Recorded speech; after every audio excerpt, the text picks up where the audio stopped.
Mon père a travaillé au chantier pendant 19 ans. C'est lui qui a confié probablement la principale utilisation du cheval. Il avait un gros percheron, là, puis conduire un cheval, il connaissait bien ça. Mon père, il a travaillé, je peux pas vous dire combien d'années, mais je sais que c'était un des premiers dans la menuiserie, là, pour drafter, puis tout, là, vous savez, être capable de faire le bordé des bateaux, des goélettes, là.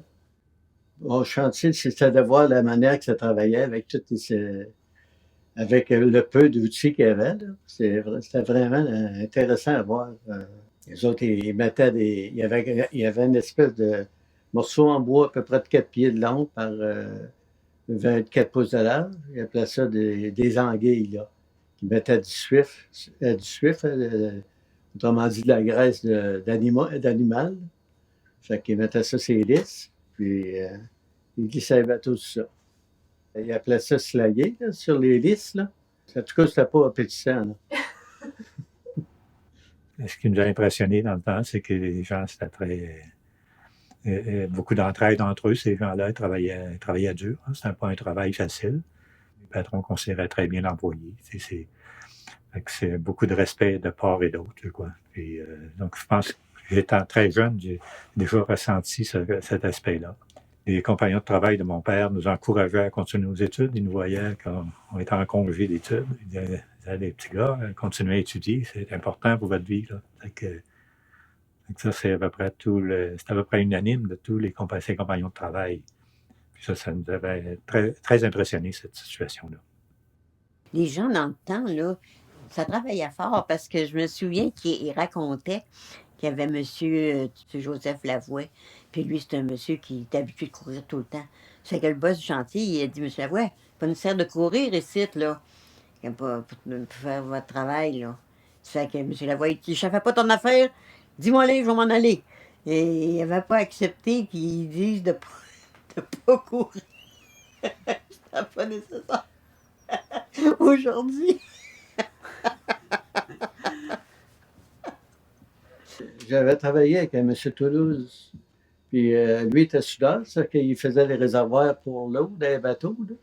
Fait que après ça prenait une peinture spéciale pour le peinturer à l'intérieur pour pas qu'il y ait de quoi de dangereux pour à la consommation après, là.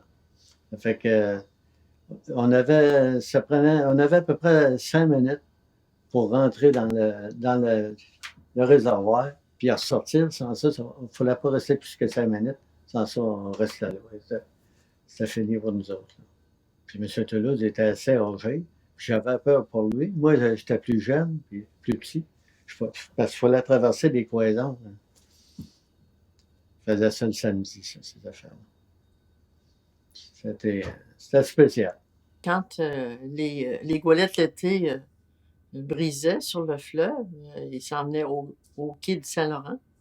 Puis là, il fallait que mon père attende la marée basse pour aller souder en dessous.